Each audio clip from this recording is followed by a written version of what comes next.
మూలిగే నక్కపై తాటిపండు పడితే ఎలా ఉంటుందో ఇప్పుడు అచ్చంగా పాకిస్తాన్ పరిస్థితి కూడా అలాగే ఉంది. గతంలో ఎన్నడూ చూడని విధంగా ఇప్పుడు తనకు తానుగా సృష్టించుకున్న విపత్తు విష కౌగిట్లోకి జారుకుంటోంది. ఉగ్రభూతాన్ని తయారు చేసి దానివల్ల ఇండియా దెబ్బతింటుందని ఇన్నాళ్లు భ్రమంలో బతికిన పాకిస్తాన్ ఇప్పుడు ఆ విష కౌగిటికే బలయ్యేందుకు రోజు రోజుకు దగ్గరవుతోంది. ఘోరమైన దుస్థితిలోకి జారుకుంటోంది. 75 ఏళ్లుగా ఇండియాను ఉగ్రభూతంతో ఇబ్బందులకు గురిచేస్తున్న ధూర్త దేశం ఇప్పుడు తొలిసారిగా తనకు తాను సమస్యలను కొని తెచ్చుకుంటోంది. పాలు పోసి పెంచిన తాలిబాన్లు ఇప్పుడు కాటేస్తామంటూ రంకెలు వేస్తుంటే ఆ కాటు నుంచి ఎలా తప్పించుకోవాలో అర్థం కాక తల పట్టుకుంటోంది. అమెరికా అండతోనైనా తప్పించుకోవచ్చని బాగ్రామ్ ఎయిర్ బేస్ ఇప్పిస్తామంటూ కొత్త డ్రామాలాడుతోంది. పాకిస్తాన్ అంతు చూస్తామంటూ తాలిబాన్లు గర్జిస్తుంటే ఏం చెయ్యాలో పాలుపోక కింద మీద పడుతోంది. నాడు లైఫ్ అండ్ డెత్ సమయంలో అండగా అందించిన పాకిస్తాన్ను ఇప్పుడు ఖబర్దార్ అంటూ తాలిబాన్లు హెచ్చరిస్తున్నారు.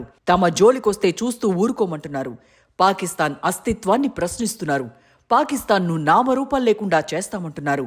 ఓవైపు బలూచిస్తాన్లో ప్రజాందోళనలు అణచివేయడానికి Islamic state of Khorasan ISK తీవ్రవాదులను ఉసిగొలుపుతూ రాక్షసానందం పొందుతున్న పాకిస్తాన్కు కర్రుగాల్చి వాత పెడతామంటున్నారు. ఈ పరిస్థితుల్లో తాలిబాన్లు పాకిస్తాన్కు బొమ్మ చూపిస్తున్నారు. మొత్తంగా ఇప్పుడు పాకిస్తాన్ ఒక అసందర్భమైన సందర్భాన్ని ఎదుర్కొంటోంది. చరిత్రలో ఎన్నడూ చూడకూడని విపత్తును చవిచూస్తోంది. కంటి మీద కునుకు లేకుండా ఆఫ్ఘనిస్తాన్ ఎప్పుడు ఏం చేస్తుందోనని ఠారెత్తిపోతోంది. తాలిబాన్లు ఇప్పుడు పాకిస్తాన్ను ముప్పు తిప్పలు పెట్టి 3 చెరువుల నీళ్లు తాగిస్తున్నారు. అంతేకాదు అమెరికా సైతం మొత్తం వ్యవహారంలో తమకు పూర్తిగా మద్దతిస్తుందా ఇవ్వదా అన్న సందిగ్ధ కలిగించేలా కథ నడిపిస్తున్నారు తాలిబాన్లు. ఏకు మేకవుతుందంటే ఇదేనేమో అని రుజువు చేస్తున్నారు తాలిబాన్లు. వచ్చే రోజుల్లో ఇండియా ఈ వ్యవహారంలో ఏం చేస్తోంది, ఎలాంటి వైఖరి తీసుకుంటుందన్న దానిపై ఎంతో ఉత్కంఠ నెలకొంది. తాలిబాన్ సర్కార్ అమెరికా చెప్పినట్టు వింటుందా వినదా, పాకిస్తాన్ ఏ విధంగా ఆఫ్ఘనిస్తాన్ను దెబ్బ కొడుతుంది, మొత్తం పాకిస్తాన్ ఎదుర్కొంటున్న కల్లోలం ఎలాంటి టర్నులు ట్విస్టులు తీసుకుంటున్న దానిపై భయంకరమైన అంబిగ్విటీ ఉంది.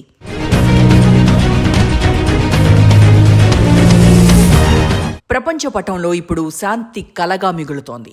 యుక్రెయిన్, గాజా, ఆఫ్ఘనిస్తాన్ ప్రతి చోట రక్తం ఏరులై పారుతోంది. యుద్ధం ఆపానంటూ ఓ పెద్దాయన పూటకోసారి చెప్తున్నా ప్రపంచమంతా యుద్ధ సైరన్లు మోగుతున్నాయి. ఎక్కడ చూసినా యుద్ధాలే, గాయాలే. అయితే ఈ అగ్ని జ్వాల ఎక్కడి నుండి ఎగసి పడుతోందన్న దాని వెనక చాలా ఉద్దేశాలున్నాయి. ఆ పాత్ ఎక్కడ మొదలైందన్నది తెలుసుకోవాలంటే ఆ ప్రమాదకర విస్ఫోటాన్ని అర్థం చేసుకోవాల్సి ఉంటుంది. దశాబ్దాలుగా వ్యూహాత్మక ఆయుధంగా ఉగ్రవాదాన్ని పెంచి పోషించిన పాకిస్తాన్ ఇప్పుడు అదే విష సర్పం కాటుకు గురై విలవిల్లాడుతోంది. తాను పెంచి పోషించిన తాలిబాన్లు ఇప్పుడు కాటేస్తామంటున్నారు. అంతేకాదు ఆ కాటుతో పాకిస్తాన్ అస్తిత్వంలో లేకుండా చేస్తామంటూ ప్రతిజ్ఞ చేస్తున్నారు. అక్టోబర్ 9న కాబూల్ సమీపంలోని పాక్టియా ప్రావిన్స్ పై పాకిస్తాన్ వైమానిక దాడి కేవలం సైనిక చర్య మాత్రమే కాదు, అది ఒక దౌత్య యుద్ధం. ఓవైపు ఆఫ్ఘనిస్తాన్ విదేశాంగ మంత్రి ఢిల్లీలో రాయబారం నడిపిస్తున్న సమయంలో పాకిస్తాన్ తన బుద్ధిని బయటపెట్టుకుంది. అధునాతన డ్రోన్లతో ఆఫ్ఘన్ భూభాగంలో దాడులు చేయడమే కాకుండా ఎయిర్ స్ట్రైక్స్ తో అమాయకుల ప్రాణాలను బలి తీసుకుంది. పైపెచ్చు తాను తీవ్రవాదులను మాత్రమే కబళిస్తున్నానంటూ నాటకాలాడింది. వాస్తవానికి పాకిస్తాన్ దాడులు ఎందుకు చేస్తోందన్న దానిపై ఎన్నో ఊహాగానాలున్నాయి. ఇండియాకు తాలిబాన్ మంత్రి రావడం, తమను రెచ్చగొడితే దేనికైనా తెగిస్తామన్న సంకేతాలు ఇవ్వడమే పాక్ పని అన్నట్టుగా అర్థం చేసుకోవాల్సి ఉంటుంది. ఎయిర్ స్ట్రైక్స్ తో అమాయకులను పాకిస్తాన్ చంపిందంటూ తాలిబాన్లు మండిపడుతున్నారు. దాడులకు మూల్యం చెల్లించుకోవాల్సి వస్తోందని హెచ్చరిస్తున్నారు. ప్రతీకార దాడులు ఓ రేంజ్లో ఉంటాయని తేల్చి చెబుతున్నారు.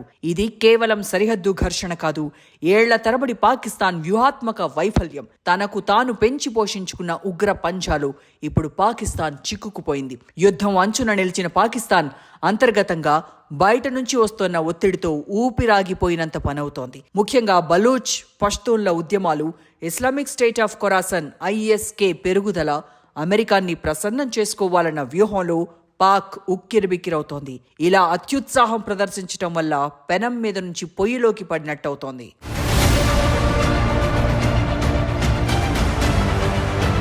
యుద్ధం ఇప్పుడు ప్రపంచానికి కొత్త ఏమి కాదు. యుక్రెయిన్, గాజా, ఆఫ్ఘనిస్తాన్ ప్రతి చోట పేలుళ్లు కొనసాగుతూనే ఉన్నాయి.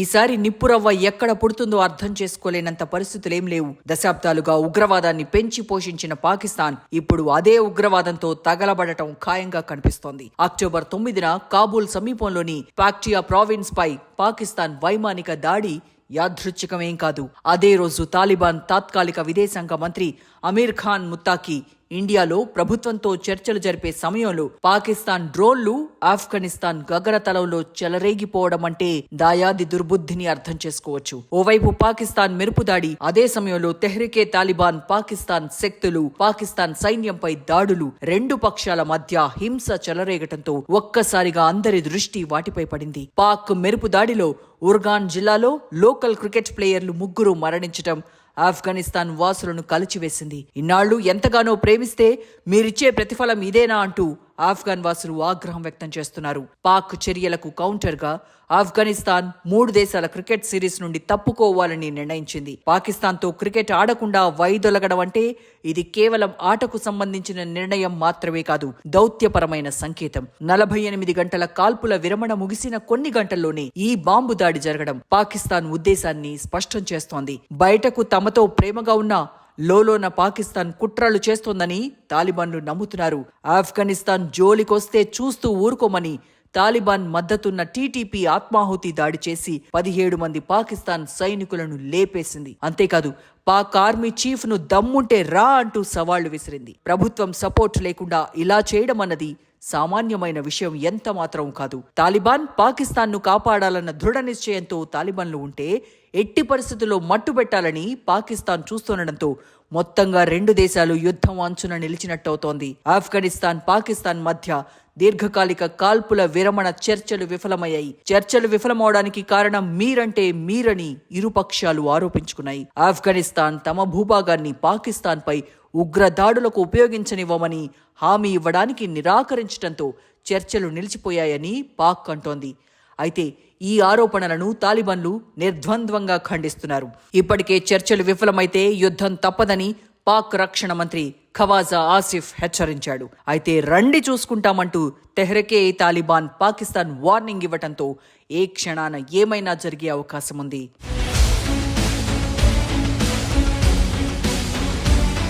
పాకిస్తాన్ ఇటీవల కాలంలో ఎన్నడూ లేనంతగా దెబ్బతింది. ఇది బయట నుంచి ఎవరో చెప్తున్న మాట కాదు. ఇది centre for research and security studies Pakistan చెబుతున్న పచ్చి నిజం. ఈ ఏడాది మొదటి 9 నెలల్లో ఉగ్రదాడులు గత ఏడాదితో పోలిస్తే 46% పెరిగాయంటే పరిస్థితి అర్థం చేసుకోవచ్చు. ఇలా జరగడానికి అనేక కారణాలు ఉన్నాయి. పాకిస్తాన్ స్వయంగా తయారు చేసిన ఉగ్రవాద వ్యూహాలే తనను తాను భస్మం చేస్తున్నాయని రూఢి అవుతోంది. ఇస్లామిక్ స్టేట్ ఆఫ్ ఖొరాసన్ ISKలోని ఒక వర్గం ఇటీవల బలూచ్ పష్టున్ల నాయకులపై యుద్ధం ప్రకటించింది. శాంతియుతంగా ఉద్యమాలు చేసే మెహ్రాంగ్ బలూచ్, మంజూన్ పష్టిన్ వంటి నాయకులు శాంతియుత పష్టున్ తహపూజ్ ఉద్యమానికి వారు ప్రతినిధులు. అలాంటి వారిపై అకస్మాత్తుగా దాడులు చేయడం వెనుక పాకిస్తాన్ సైన్యం పాత్ర ఉందన్నది బహిరంగ రహస్యం. ఓవైపు ఆఫ్ఘనిస్తాన్ సరిహద్దుల్లో యుద్ధం, మరోవైపు దేశంలో అడుగడుగునా ఘర్షణలు. పాకిస్తాన్ గుండెను కూడా చీల్చేలా అనేక ఘటనలు చోటు చేసుకుంటున్నాయి. కీలక ప్రాంతాల్లో జరుగుతున్న దాడులు పాకిస్తాన్ ప్రభుత్వం అసలేం చేస్తోందన్న భావనను కలిగిస్తున్నాయి. ఈ దాడులు మరో సందేశాన్ని కూడా ఇస్తున్నాయి. ఈ ఆట ఇంతటితో ఆగుతుందా? ISK దళాలు బలూచిస్తాన్లో సంవత్సరాలుగా ఉన్నాయి. ముఖ్యంగా మస్తూమ్, ఖజ్దూర్ ప్రాంతాల్లో దాడులకు తామే కారణమంటున్నాయి. తొలుత చర్చిలు, దేవాలయాలను లక్ష్యంగా దాడులు చేయగా ఇప్పుడు అవి మరింత రాటుదేలాయి. జమియత్ ఉలేమా ఇస్లాం, JUIF నాయకులపైన దాడులు చేస్తున్నాయి. ఈ పరిస్థితుల్లో JUIF నాయకుడు ఫజ్లుర్ రహమాన్ ఆఫ్ఘనిస్తాన్పై దాడి చెయ్యొద్దని సైన్యాన్ని హెచ్చరించడంతో ఆయనే ఇప్పుడు సైన్యం ఆగ్రహానికి గురయ్యాడు. ఈ యుద్ధం కేవలం 2 దేశాల మధ్య ఘర్షణ కాదు. ఇది ఒక దేశం నిర్మించిన ఉగ్రవాద పంజాలో చిక్కుకొని అల్లాడుతున్న దుస్థితిని కళ్లక్కడుతోంది. పాకిస్తాన్ తాను తీసుకున్న గోతిలో తనే పడుతోంది. ఆఫ్ఘనిస్తాన్ ఇప్పుడు ఉగ్రవాద ప్రయోగశాలగా మారింది. కానీ ఇప్పుడు ఆ ప్రయోగం ధ్వంసం రచిస్తోంది. ఆ మంటలు పాకిస్తాన్ను ధ్వంసం చేయబోతున్నాయి. రక్తం ఏరులై పారుతున్న సరిహద్దులు రాజకీయ ప్రయోగశాలగా మారిపోయాయి. ఇప్పుడు అదే ప్రయోగశాల నుంచి ప్రజా ఉద్యమాలు కల్లోలం రేపుతున్నాయి. ప్రజా ఉద్యమాలను నమ్మక ద్రోహులతో చేయించే చెత్త దేశీయ విధానాన్ని అవలంబించి రెచ్చిపోతున్న పాకిస్తాన్కు ఇప్పుడు ఇంటా బయట సవాళ్లు ఎదురవుతున్నాయి.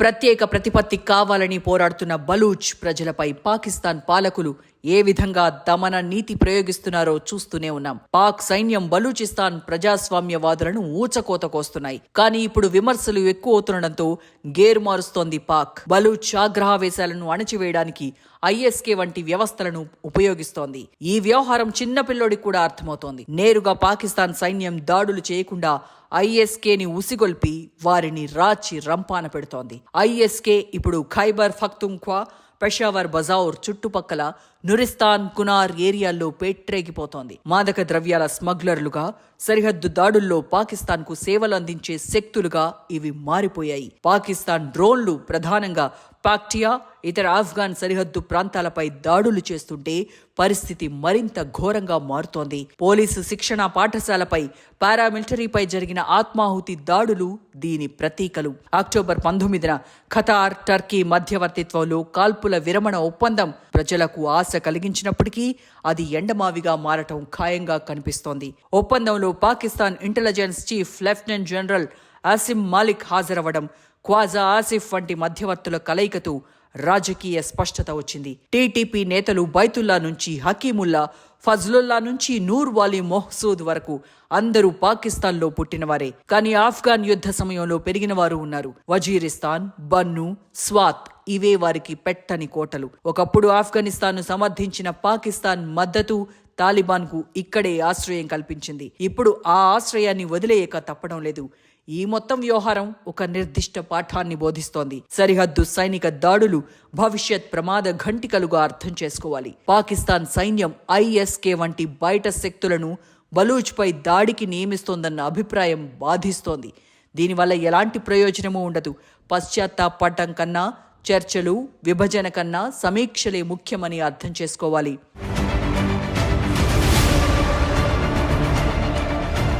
పాకిస్తాన్కి అమెరికా తిరిగి రావడంతోనే ఆ దేశానికి చేతుల నిండా పైసలు లభిస్తాయని ఆశపడుతోంది. పొలిటికల్ మైలేజ్ దక్కుతుందని ఆరాటపడుతోంది. దండిగా డాలర్లు, అమెరికా అండా లభిస్తే ఇక తిరుగులేదనుకుంటోంది. ఆఫ్ఘనిస్తాన్ విషయంలో తనకు సహకరిస్తే బాగ్రామ్ను అమెరికాకు అప్పగిస్తానని పాకిస్తాన్ హామీ ఇచ్చే అవకాశం ఉంది. ఇది వచ్చే రోజుల్లో విపత్తుగా మారొచ్చు. అదే సమయంలో సైన్యానికి విరుద్ధంగా ప్రజలు పోరాడుతుంటే సోహైల్ అఫ్రీది వంటి కొంతమంది స్థానిక నేతలు గ్రాండ్ జిర్గాను పిలుపునిచ్చి వారి ప్రజలకు నచ్చినట్టుగా బిహేవ్ చేసేందుకు అవకాశం ఇవ్వాలంటున్నాడు. ఆ పిలుపు పాకిస్తాన్కి ఓదార్పు కాదు, ప్రజలను ఒంటరిగా వదిలేయాలన్న సంకేతం. తిరుగుబాటుకు కారణమవుతుందని వేరే చెప్పాలా? లాక్కోలేక పీక్కోలేక చస్తున్న సైన్యానికి ఈ మాటలు రుచించవు. ఎవరైనా సరే తమ తీరునే అనుసరించాలని సైన్యం కోరుకుంటుంది, ఆశిస్తుంది. సమగ్ర పరిష్కారం కన్నా శక్తిని ప్రదర్శిస్తేనే ఆధిక్యత పొందగలమని నమ్ముతోంది. పాకిస్తాన్కి ఒకే ఒక లక్ష్యం ఉన్నట్టు కనిపిస్తోంది. అమెరికాను లోపలికి రప్పించి ఆర్థిక, రాజకీయ మద్దతుతో తాను నిర్మించిన ప్రతిస్పందన శక్తిని నిలబెట్టుకోవాలని చూస్తోంది. దీనికోసం దేనికైనా సిద్ధమన్న భావన కలిగిస్తోంది. ఈ విధమైన వ్యూహం వల్ల పరిసర ప్రజల జీవితం ఎంతగా మారిపోతుందో ఆ దేశాన్ని ప్రేమించే ప్రతి మనిషి ఇప్పుడు ప్రశ్నిస్తున్నాడు. పాకిస్తాన్ ప్రస్తుతం నిలబడిన ఈ యుద్ధ అంచు కేవలం సైనిక ఘర్షణల వల్ల ఏర్పడింది కాదు. దశాబ్దాల తరబడి పాకిస్తాన్ సైన్యం అనుసరించిన ఉగ్ర క్రీడ విపరిణామాలకు కారణమవుతోంది. టీటీపీ నేతలు పాకిస్తాన్లో పుట్టి ఆఫ్ఘన్ యుద్ధంలో పెరిగిన వారైనప్పటికీ ఆఫ్ఘనిస్తాన్ను నియంత్రించే తాలిబాన్ ఇప్పుడు వారికి ఆశ్రయం కల్పించడాన్ని వదులుకోలేకపోవడం పాకిస్తాన్కు అతిపెద్ద దౌత్య వైఫల్యం. అంతర్గతంగా బలూచ్, పష్తూన్ల అహింస మార్గంలో వెళ్తున్నా వారిపై ఐఎస్కే వంటి సమూహాల ద్వారా ముప్పు కలిగించటం వచ్చే రోజుల్లో జాతుల మధ్య చిచ్చు రాజేయడమేనన్న అభిప్రాయాన్ని నిపుణులు వ్యక్తం చేస్తున్నారు. పాకిస్తాన్ తన వైఫల్యాలను కప్పిపుచ్చుకోవడానికి ఐఎస్కేని బలూచ్ పైకి ఉసిగొల్పితే దేశంలోని ప్రజల నమ్మకాన్ని కోల్పోతోంది. ఈ మొత్తం దృశ్యం ఒక విషాద పాఠాన్ని బోధిస్తోంది. సరిహద్దు సమస్యలు, ఉగ్రవాద క్రీడలు చివరికి ఆ ప్రాంతంలోని ప్రజల జీవితాలను, శాంతిని బలి తీసుకుంటాయి. ప్రజలు ఎక్కడైనా ప్రజలే. వారికి శత్రుత్వాలు, ప్రభుత్వాలు నూరిపోస్తే తప్ప తెలియవు.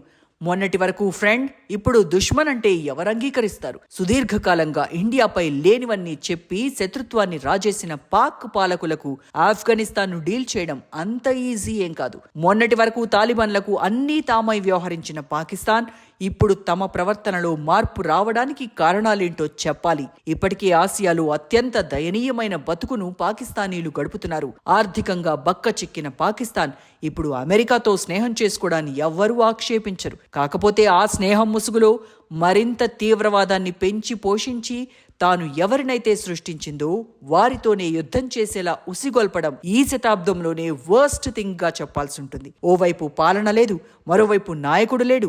ఇమ్రాన్ను అప్రజాస్వామికంగా అధికారంలోంచి పక్కకు జరిపిన తర్వాత సైన్యం, పాక్ పాలకులు దాగుడుమూతలు ఆడుతూ కాలం గడిపేస్తూ దొరికిందంతా దోచుకుంటున్న ఈ ఆటలో ప్రజల తిరుగుబాటే అంతిమ నిర్ణయానికి కారణమవుతుందని చెప్పాల్సి ఉంటుంది. ప్రజలే ప్రభువులన్న సందేశాన్ని పాక్ పాలకులు గుర్తుంచుకుంటే మంచిది. లేదంటే ఆ తిరుగుబాటు వచ్చే రోజుల్లో ఎలాంటి పరిస్థితికి దారితీస్తుందో ఊహించలేం. శ్రీలంక, బంగ్లాదేశ్, నేపాల్ తర్వాత లిస్టులో పాకిస్తాన్ అన్న భావన కలుగుతోంది. ఒక్కో దేశంలో ప్రజలకు వ్యతిరేకంగా జరిగిన పోరాటాన్ని యువత ముందుండి నడిపించింది. ప్రజాస్వామ్యం కోసం పనిచేసే గొంతులు మూగబోయాయని సంబరపడే రోజులు త్వరలో పోతాయని ఆశిద్దాం. పాక్ అశాంతిని ప్రజా ఉద్యమం పారదోలటం మాత్రం ఖాయం. ముమ్మాటికి అదే జరుగుతుంది.